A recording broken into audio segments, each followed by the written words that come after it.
Yeah, so I just wanted to say hello and introduce myself. I'm Silva Karageozian. I'm one of the programmers for the Arpa International Film Festival, and it's really an honor to talk to you and to get more insight on the wonderful short documentary that you produced and directed. It was really something.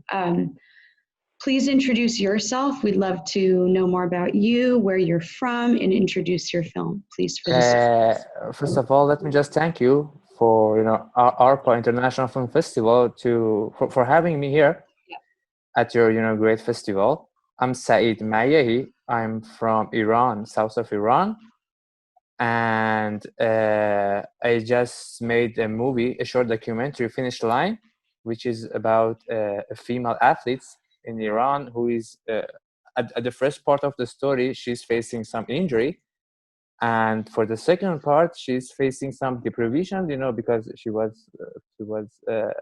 likely to compete with hijab and stuff, and here I am. Unbelievable. Yeah, it's really quite a journey. It's so moving. Thank you. How did you find this story? What was your inspiration? How did you come to create this? And for, all of the story just started, I think, 6 years ago. I was at the film school, and me and Dorna, we had a mutual friend. He just introduced me to her because at that point she was just injured, and she was kind of a member of Iranian track and field national team. Yes. And for the first part it was just something about her injury, and when I finished the first part, it was something like 10 minutes movie, and I didn't like that because it was something like advertisement. It was like a straight line, and there wasn't any drama in it. So I just skipped the project, and just left that behind. And 4 years after that, at 2018, suddenly I just found her number on my phone, and she called me and explained about her situation and what's going on. And first of all, she just kind of looking for some help, Yeah. and to connect her with some connections about this problem, about her problem. And I just told her to what's about just complete the first movie and make a movie again, and just remodel the story. And we just started our journey for the second time. And if you saw the movie, you can find out that the first part is something like a promotional video, but the second part is just turned out to be a real documentary. The difficulties she was facing, and some complicated situation between her and the society, family, and the deprivation, everything. Yes. And I just finished it. I just finished a documentary on her departure day, when she wanted to leave Iran with her mother. And that's that was it. I just finished it, and I didn't expect that. I didn't expect that the positive critical about it. But I'm really happy that the audience like that, kind of like that. Yeah. I mean, you've got that juxtaposition, like you said, starting one way where it's more of this is what's going on. These are the sports teams. This is how the women Yeah. participate, and then boom, it's so personal. It's so poignant. Yeah, exactly. What was your biggest challenge making this film? What would you say? That I'm sure there were many, but what would be your biggest? There were many difficulties during this project, but the main and the most important one is to gain her trust, to gain your protagonist trust, and Yes. to convince her to be part of this journey. And that's too hard. That's too hard. As a documentary filmmaker, I kind of had such a experiences with other subjects, but this was because it was a little bit it might be a little bit dangerous for her. Yes. So I had to be a little bit cautious about this situation. And I just promised her to not publish the movie until she left the country. Right. And that was one of them. And the second part, I think for the most documentary, because during the shooting, most of the film directors at documentary subject, they don't have any idea. They just, keep recording everything, just trying to keep recording everything. And the main problem just, started at the editing process to just to find some dramas and, make it looks like a little bit like a, movie, short movie. And that was it, that was it. That was it, yeah. As a new and up and coming documentary producer that you are, what have you learned about making film throughout this process? Anything stand out in your mind as far as new experiences? It might be a little bit strange for you, but for me, as a personal experience, I just learned that documentary is something totally different from fictional movie. You cannot write down everything and expected that everything going to be on your plans and going to be on your schedule, because most of the time it's going to be something totally different. Maybe you cannot control the story. So I just learned that whenever and whatever you want to do, you just have to keep recording. You just have to keep recording until, because even during the process, during the shooting, you can't find out what's going on. You have to just keep recording. Right. And the main thing is to I think for the documentary, the main thing is just for editing process to how can I say that, to make it more look like a something like a story.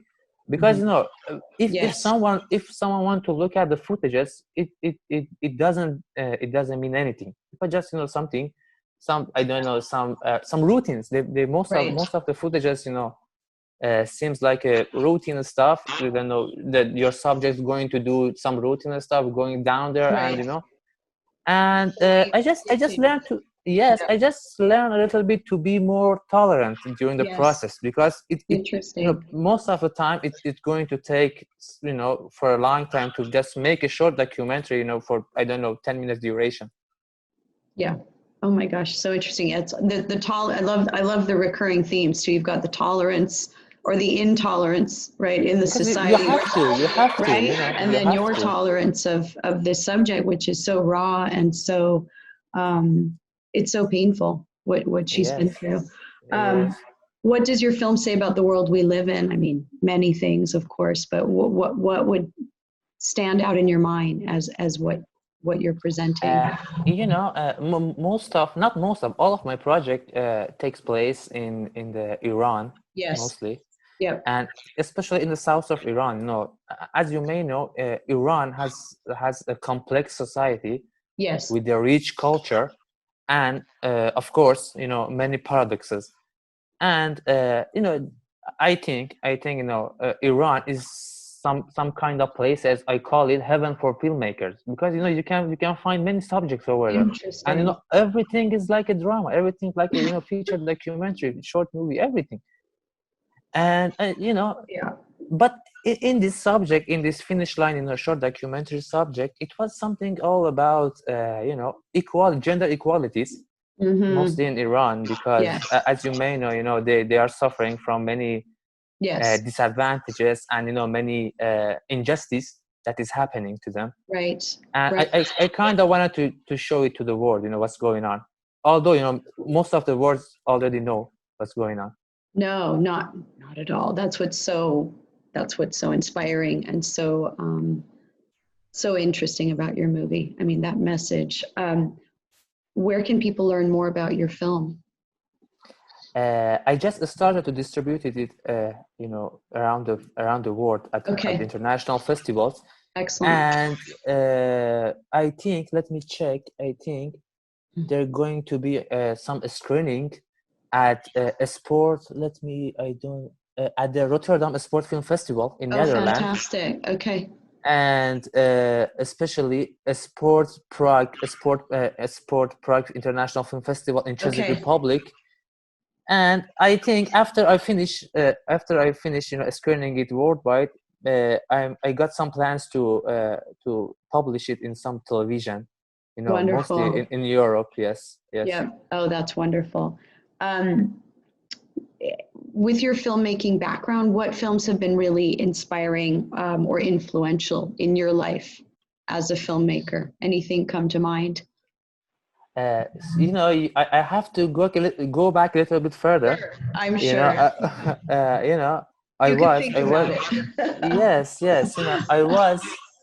I was a physics student at high Oh, school. wow. Oh, my goodness. When I was 16 or 15, I read the book Catcher in the Rye by Yep. J.D. Salinger, Quite and a yes, that coming of novel age. Yep.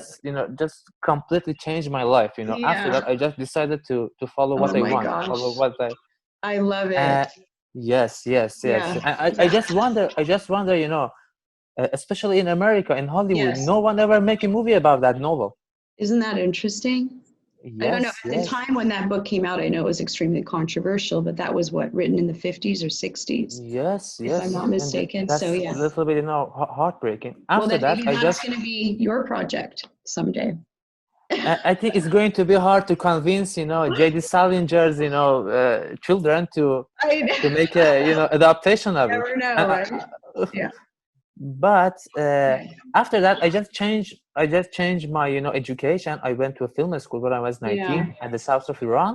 Yes. And started my career by making some short films, animations, Yes. especially documentaries and some Mhm. advertisement, and that was the beginning of my journey. Wonderful. And this movie, it is my second short documentary. And after that, I just did many things around. Yes. I just wanted to experience. For instance, I experienced animations Mm-hmm. and screenwriting, editing. You're I very have to. diverse. You're trying it all Yeah, out. You're exploring all avenues. and Yeah. if you wanna be an independent filmmaker, especially in some countries like Iran, even in the United States, you have to know everything. You have to know, I Mm-hmm. don't know, editing, how to Right. how to shooting stuff, how to even Yes. how to record sounds, all the details. And that's why I just kind of turned into a self-learner in the filmmaking process. It's easier, because these Yes. days, filmmaking is too easy. You just need a Right. camera and maybe one or two people to help you, and you can Yeah. finish a big project with that. You've really got a good grasp of the all aspects of this craft, which just makes it that much more rich and meaningful, I think, as far as from a viewing perspective. We feel that, we see that. Yes. Do Anyway, you thank have you. any new and up and coming projects that are in the works, in the pipeline, or anything you can talk about? Or Yes. I got two projects. One of them good. is about a erotic illustrator who is living in Iran, Okay, that and must be this. very controversial. Yes, and this story is this is totally paradoxical. This is interesting, Okay. and I'm just at the at the middle of the editing process. Ah, I'm kind of in the negotiate to work with the NRK in Norway to just sell it to them. mm-hmm. And I'm Very working on nice. another project in Istanbul about a Shia religious American rapper. It's too complicated, I know. That's a lot. Wow. Yeah, he's living here. Wow. Yeah, and I just shot some Interesting. footages from him. I'm just trying to figure out some way to edit it. That's all. Wow. I am so looking forward to seeing more of your work. That's incredible. Oh my Thank you. gosh. I don't want to take up much more of your time. Is there anything else you'd like to share with your audience for when Uh, we screen this? yes, first of all, Yeah. and I just wanted to thank you again for your great Thank you. festival, and to tell the audiences here to just if you are really into the filmmaking, you have to sacrifice many Yes. things. I don't know, your life going to be destroyed emotionally, financially, in every aspect, but just follow your dreams. Just follow your dream. Just follow your dreams. Yes. That's Follow your all. dreams, follow That's your all. heart. I love Yes, it. because when you see the outcome, even though it may be something like 10 minutes, you feel the most interesting feeling in the world. Yeah. Oh That's yeah. why. Well, and the passion and the commitment and the the power that you've exhibited, you know, through your documentary is Exactly. really showing. Exactly. So we Exactly. really appreciate your time. Thank you. Thank you Thank so, you. so much. Really appreciate Thank it. you. Thank Thank you. you. Okay, Thank take you. care.